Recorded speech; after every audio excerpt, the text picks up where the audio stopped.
হঠাৎ করে একদিন ইহুদির মেয়ের বিবাহ ঠিক হয়ে গেল। বাবা মেয়েকে বলে, মা ভালো একটা সম্বন্ধ আসছে, বিয়ে দিয়ে দিব তোমাকে, আমি আমার বন্ধু বান্ধবদেরকে দাওয়াত দিয়ে ফেলেছি। মেয়েটা এবার বলে, বাবা তুমি আমাকে বিয়ে দিবে, কোনো আপত্তি নেই, কোনো বাধা নাই, কিন্তু আমার একটা শর্ত আছে। বলে, কি শর্ত? বলে, মুসলমানদের মধ্য থেকে আমার একটা বান্ধবী আছে, নাম তার ফাতেমা, আমাদের বিয়েতে মেয়েকে দাওয়াত দিতে হবে। যদি আমার বান্ধবী ফাতেমা আমার বিয়েতে না আসে তাহলে আমি কিন্তু বিয়েই করব না। ইহুদি মনে মনে চিন্তা করে, ফাতেমা আবার কে? বলে, ফাতেমা হইল তুমি যাকে সবচেয়ে বড় শত্রু মনে করো, মুহাম্মদুর রাসূলুল্লাহ মুহাম্মদ বিন আব্দুল্লাহর কন্যা ফাতেমা। আল্লাহু আকবার বলে। ইহুদি এবার মনে মনে চিন্তা করে, মেয়েকে বলে, মা ফাতেমা তো একজন মুসলমানের মেয়ে, তুমি ইহুদির মেয়ে, তোমার বিয়েতে যতগুলো মানুষ আসবে সবাই আসবে, ইহুদি একটা মুসলমান নাই, এই বিয়েতে ফাতেমা কেমনে আসবে? ফাতেমা তো মুসলমান, আমাদের খানা ভিন্ন, তাদের খাবার ভিন্ন, আমাদের পোশাক ভিন্ন, তাদের পোশাক ভিন্ন, সুতরাং ফাতেমাকে আশা লাগবে না। মেয়েটা বলে, বাবা আমার বান্ধবী ফাতেমা না আসলে আমি বিবাহই করব না। এইবার ইহুদি বড় চালাক ছিল, মনে মনে চিন্তা করে, ঠিক আছে ঠিক আছে, মেয়ে যেহেতু জিদি, ইহুদি ভালো করিয়া জানে আমার মেয়ে এক কথার মানুষ, আমার মেয়ে যা বলে তাই কিন্তু করে। এইবার ইহুদি মনে মনে চিন্তা করে, মেয়েকে বলে, যাও যাও ফাতেমারে দাওয়াত দাও, তোমার বান্ধবী ফাতেমা আসবে, কোনো আপত্তি নাই, কিন্তু একটা শর্ত আছে। বলে, কি শর্ত? আমি সকল ধনী পরিবারের সবাইকে দাওয়াত দিয়েছি, আমরা ধনী, আমাদের বাড়িতে আসবে সবাই ধনী, ফাতেমা গরিব, মুহাম্মদ গরিব, ফাতেমার কিন্তু ছেঁড়া কাপড় পরে, মুহাম্মদ ঠিক মতো খাইতেই পায় না। যদি তোমার বান্ধবী ফাতেমা আসে তাহলে ফাতেমাকে কিন্তু সবার চাইতে দামি পোশাক পরে আসতে হবে।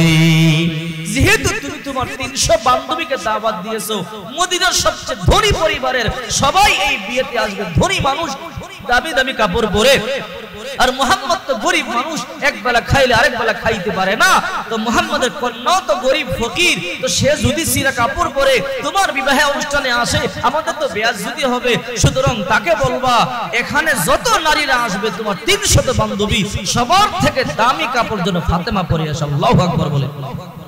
ইহুদির মেয়ে খুশি হয়ে গেল, আরে ফাতেমার দাওয়াত দেওয়ার অনুমতি পাইয়া গেলাম, দৌড়াইয়া ফাতেমার বাড়িতে চলে গেল, গিয়ে বলে, ফাতেমা সুসংবাদ। কি সুসংবাদ? বলে, আমার বিবাহ ঠিক হয়েছে। বলে, ভালো কথা। বলে, ফাতেমা আমার বিয়েতে তোমাকে যাইতে হবে। ফাতেমা তখন বলল, আমি যাইতে পারবো না। বলে, কেন? তোমরা ইহুদি, আমরা মুসলমান, আমরা তোমাদের বিয়েতে কেমনে যাব? সবাই ইহুদি থাকবে, আমি একজন মুসলমান, দেখতে ভালো দেখাবে না। এই মেয়েটা বলে, ফাতেমা ছোট্ট কাল থেকে আমি তোমার সাথে চলি, তুমি আমার বান্ধবী, তোমারে বড় ভালোবাসি, আমার কথা তুমি ভালো করে জানো, এক কথার মানুষ, আমি দ্বিতীয় কথা বলি না।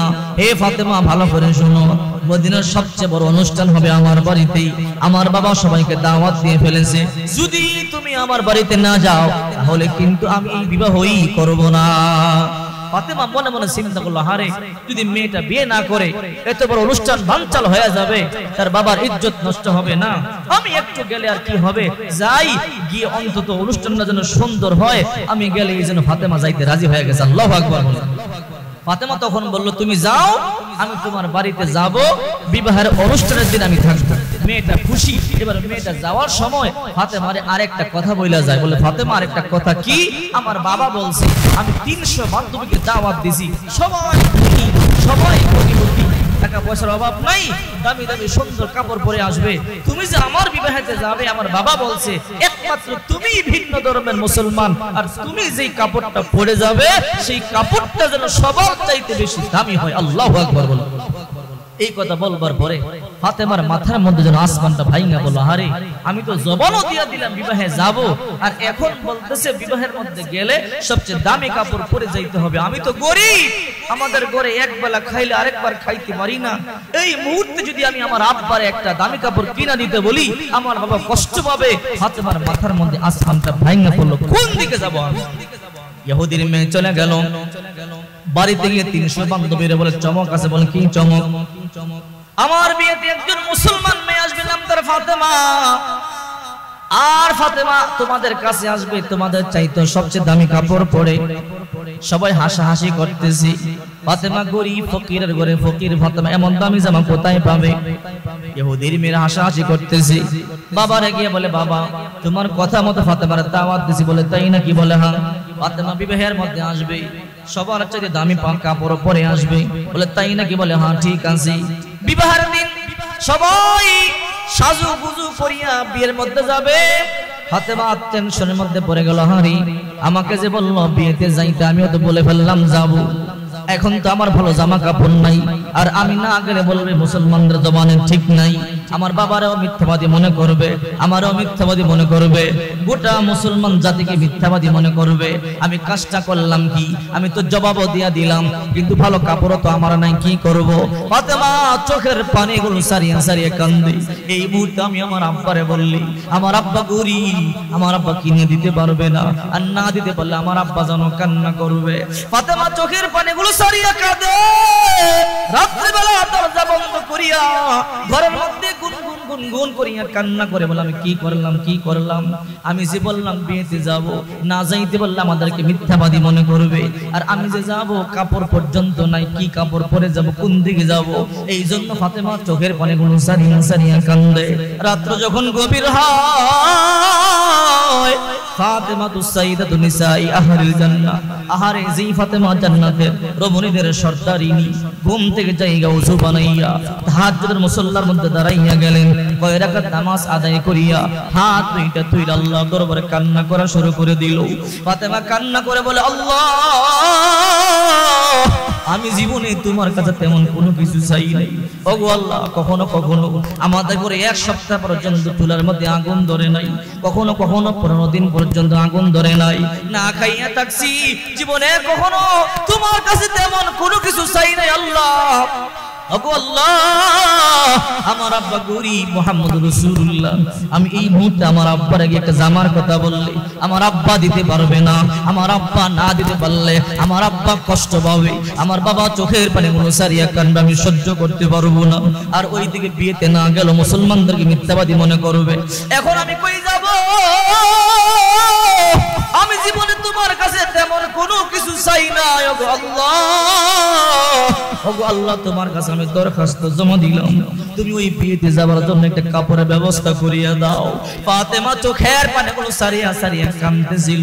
কান্না করিয়া আমার ঘুমায়া গেল, লম্বা সময় ঘুমায়া রইছি। এরপরে ফজরের আজান হয়ে গেল। ফজরের আজান যখন দিয়েছি, ফাতেমা ঘুম থেকে আবার জাগলো। এইবার ফাতেমা ঘুম থেকে জায়গা দেখে ফাতেমার মাথার কাছে একটা সুন্দর বক্স দেখা যায়। ওই বক্স থেকে নূরগুলো জল জল জল জল করতেছে। আল্লাহু আকবার! ফাতেমা কই, কি রে, এই বক্সটা আবার কে দিয়া গেল? ফাতেমা বক্সটা খুলতেছে না। আরে কার বক্স? দরজা বন্ধ, জানালা বন্ধ, এই ঘরের মধ্যে বক্সটা ঢুকাইয়া দিয়া গেল কে? আশ্চর্য, দরজা তো খোলা হয় নাই। এই বক্সটা আল্লাহর পয়গম্বর কাছে নিয়ে গেল। নিয়ে বলে, আব্বা জান, আমার ঘরের মধ্যে দরজা বন্ধ ছিল, জানালা বন্ধ ছিল, কোনো ফাঁক নাই, এত বড় বক্স আমার ঘরে কে ঢুকাইয়া দিয়া গেল? আল্লাহর পয়গম্বর তো আগে থেকেই সবকিছু জানে। জিবরাইল আল্লাহর পয়গম্বরকে সব বইলা দিয়েছে। আল্লাহর পয়গম্বর বলে, রে মা ফাতেমা, গত রাত আল্লাহর দরবারে তাহাজ্জুদ পড়িয়া সাজদায় পড়িয়া কান্না করে কি চাইছো? বলে, বাবা, আমার বান্ধবীর বিয়েতে যাওয়ার জন্য আল্লাহর কাছ থেকে তেমন কোনো কিছু চাই নাই, একটা শাড়ি চাইছিলাম। আল্লাহ, আমি জবান দিয়ে ফেলেছি বিয়েতে যাব, আর বিয়েতে না গেলে আমাদেরকে মিথ্যাবাদী মনে করবে, মুনাফিক বলিয়া বলিয়া আমাদেরকে বেয়াদবি করবে। ওগো আল্লাহ, আর আমি যে যাব, যাওয়ার মতো ভালো কাপড় পর্যন্ত নাই, আমি কি কাপড় পরিয়া যাব? হে মা ফাতেমা, এইরকম যখন রাত্রে তুমি চোখের পানিগুলো সারিয়া কান্না করছো, আল্লাহ তাআলা জান্নাত থেকে সবচেয়ে দামি শাড়িটা আল্লাহ তোমার জন্য পাঠাইয়া দিয়েছে। আল্লাহু আকবার! এই নাও তোমার শাড়িটা, তুমি নাও। এ ফাতেমা বক্সটা খোলো। এবার ফাতেমা বক্সটা খুললো। যেইনি বক্সটা খুলছে, তাকাইয়া দেখে এমন দামি শাড়ি আর কখনো দেখে নাই। শাড়ি থেকে নূরগুলো ঝলঝল ঝলঝল করতেছে। আল্লাহর পয়গম্বর তখন বলে, রে মা ফাতেমা, এই শাড়িটা কিন্তু এমনি পরে বিয়েতে যাবি না, তাহলে মানুষ তোর দিকে সবাই তাকাইয়া থাকবে। এই শাড়িটা পরবার পরে উপরে কালো একটা বোরকা পরবি, কালো বোরকা পরিয়ে তোর বান্ধবীর বিয়েতে যাবি। তুই কিন্তু এই কালো এই সুন্দর শাড়িটা প্রকাশ করবি না। এইবার ফাতেমা বলে, আব্বা জান, ঠিক আছে, আপনি যা বললেন আমি তাই করব। ফাতেমা, এবার তো বিয়ের অনুষ্ঠান শুরু হয়ে গেল। ফাতেমার জন্য সবাই অপেক্ষায় আছে। ইহুদির মেয়ে 300 বান্ধবী, একটা ঘরের মধ্যে অপেক্ষা, মুসলমানদের একটা মেয়ে আসবে, মুসলমানরা কেমন পোশাক পরে আমরা দেখব। আমরা সবাই ধনী মন্ত্রী এমপি পরিবারের মেয়েরা, আমাদের টাকার অভাব নাই, পয়সার অভাব নাই, দামি দামি কাপড় পরে আসি। মুসলমানদের কন্যা ফাতেমা দেখবো কি কাপড় পরে আসে। এইবার সবাই অপেক্ষায় আছে, ফাতেমা আসলে ফাতেমার কাপড়টা তো গরিব কাপড় হবে, সিরা কাপড় হবে, ফাতেমারা সবাই শরম দিবে, এই জন্য সবাই হাসাহাসি করতেছে। ফাতেমা রাদিয়াল্লাহু তাআলা আনহা শাড়িটা পরবার পরে একটা উপরে কালো বোরকা বললেন, এই কালো বোরকার মধ্যে কয়েকটা তালি আছে, সিরা আছে, সেলাই করিয়া করিয়ে ফাতেমা কাপড়গুলো পরতো। এইবার ফাতেমা উপরে সিরা একটা তালি দেওয়া একটা বোরকা পরিয়া হাঁটি হাঁটি পা পা করিয়ে ইহুদি মেয়ের বান্ধবী বিয়াতে রওনা দিছে। বিশাল লম্বা ঘটনা। ওইদিকে 300 বান্ধবী অপেক্ষায় আছে, কি রে তুই না বললি তোর বান্ধবী ফাতেমা আসবে? বলে হ্যাঁ আসবে তো, কই আসতেছে না তো। দেখছস মুসলমানেরা মিথ্যা কথা বলে, বলে না মিথ্যা কথা বলে না, দেখবি অবশ্যই ফাতেমা আসবে। ফাতেমা মিথ্যা কথা বলতে পারে না। 300 ইহুদির মেয়ে বসে আছে, ফাতেমা আসবে। হঠাৎ করে তাকাইয়া দেখে ফাতেমা হাঁটি হাঁটি পা পা করে আসতেছে, কিন্তু আসতেছে যে কালো বোরকা সিরা দেখা যায়, চতুর্দিকে সেলাই করা তালিওয়ালা বোরকা। আল্লাহু আকবার বলে ইহুদির বান্ধবীরা বলা শুরু করলো। ইহুদি মেয়ের বান্ধবীরা বলে, রে ফাতেমা আগেই তো বলছিলাম মুহাম্মদ ফকির, মুহাম্মাদের মেয়েও ফকির, এই যে দেখ যে কাপড়টা পরে আছে, বোরকা পরে আছে, এই বোরকার মধ্যে চতুর্দিক দিয়ে তালি দেওয়া। আগে বলছিলাম না আমাদের সোসাইটি বড় দামি, আমাদের সমাজ বড় দামি, আমরা সবাই ধনী, আর ফাতেমা ফকির, কেমন সিরে একটা কাপড় পরে আসছে। এইরকম কাপড় পরে তো আর কেউ আসে নাই, এইরকম কাপড় পরে না আসলেই তো পারতো। ফাতেমা শরম পাইতেছে, লজ্জা পাইতেছে, আর এদের কথাগুলো কানের মধ্যে আসতেছে। আর ফাতেমা হাঁটি হাঁটি পা পা করে ঘরের মধ্যে যাইতেছে। বান্ধবী দৌড়াই আইসা বলে, ফাতেমা আমি জানতাম তুমি আমার বিয়েতে আসবা, তুমি কথা বরখেলাপ করো না, তুমি অবশ্যই আমার কথা রাখবা, আসো আমার 300 বান্ধবী তোমার অপেক্ষায় আছে।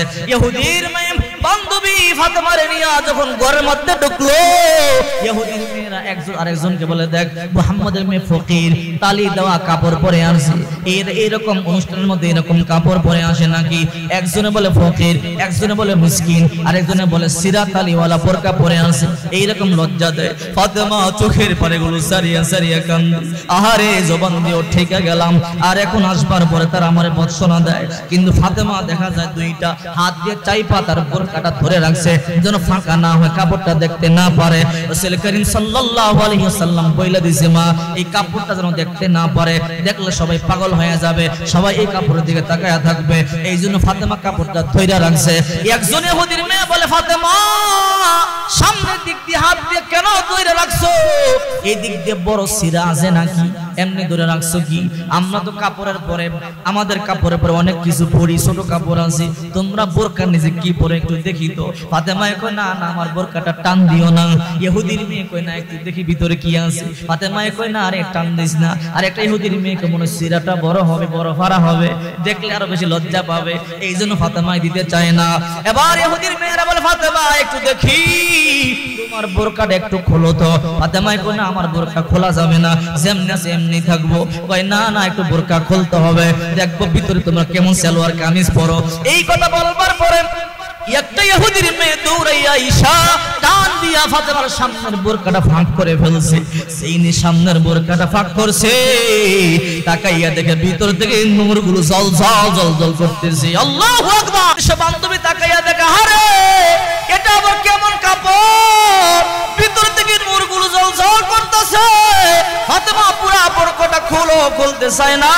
ইহুদির মেয়েরা টানিয়া বোরকাটা খুলবার পরে দেখে এমন সুন্দর শাড়ি, যে শাড়ি থেকে নূর চমকাইতেছে, ভালো করে তাকানো যায় না। এমন দামি শাড়ি তো জীবনে কোথাও দেখি নাই। এই ফাতেমা সত্যি করে বলো, এই শাড়ি কোন মার্কেট থেকে কিনছো? এই শাড়ি কোন রাস্তা দিয়া তুমি গিয়ে কিনছো? ফাতেমা কয়, না না সেই কথা তোমাদেরকে বলবো না। বলে, না ফাতেমা বলতে হবে, না বললে তোমাদেরকে ছাড়বো না। ফাতেমা এইবার বলে, ইহুদি মেয়েদেরকে দাওয়াত দেওয়ার একটা সময় চলে আইছে। আল্লাহু আকবার বলেন। এবার ইহুদির মেয়েরা বলে, রে ফাতেমা এই শাড়ি কোন মার্কেট থেকে কিনছো? মদিনার সবচেয়ে দামি দামি মার্কেট থেকে আমরা কাপড় কিনছি, এইরকম দামি শাড়ি আমরা কোথাও দেখি নাই। সত্যি করে বলো, এই শাড়ি তুমি কোন থেকে কিনছো? ফাতেমা বলল, এই শাড়ি কিনতে যে রাস্তা দিয়ে যাইতে হয়, সেই রাস্তা তোমরা চেনো না। এই শাড়ি যেই মার্কেটে আছে, ওই মার্কেটের নাম তোমরা জানো না। ইহুদির মেয়েরা বলে, যত কষ্ট হয় আমাদেরকে বলো, ওই মার্কেট পর্যন্ত আমরা যাব। এইবার ফাতেমা বলে, ওই মার্কেটে যাইতে হয় রাস্তা দিয়ে চলতে হয় ওই রাস্তার নাম হলো সিরাতুল মুস্তাকিম। আল্লাহু আকবার বলে। আর ওই মার্কেটের নাম হলো জান্নাত। যে ব্যক্তি সিরাতুল মুস্তাকিমের রাস্তা দিয়ে চলবে, চলতে চলতে জান্নাত পর্যন্ত পৌঁছবে। আর ওই জান্নাতের মধ্যে তার থেকে দামি দামি শাড়ি আল্লাহ তাআলা রাখছে। এইবার 300 ইহুদির মেয়ে বলে, হ্যাঁ ফাতেমা, যে রাস্তায় চললে জান্নাত পর্যন্ত যাওয়া যায়, এই রকম দামি দামি নিয়ামত পাওয়া যায়। রে ফাতেমা, কত বৎসর তোমার দিছি, ফকির বলিয়ে তোমারে গালি দিছি, মিসকিন বলিয়ে তোমারে গালি দিছি, ফকিরের বাচ্চা বলিয়ে গালি দিছি, আর গালি দিব না, মাফ করিয়া দাও। আমরা এই মুহূর্তে 300 ইহুদির মেয়ে এট টাইম কালিমা পড়ে মুসলমান হয়ে গেলাম। লা ইলাহা ইল্লাল্লাহু মুহাম্মাদুর রাসূলুল্লাহ সাল্লাল্লাহু আলাইহি ওয়াসাল্লাম। মুত্তাকি যারা, পরহেজগার যারা, তারা গরীব হতে পারে, মিসকিন হতে পারে, মিথ্যা কথা বলতে পারে না।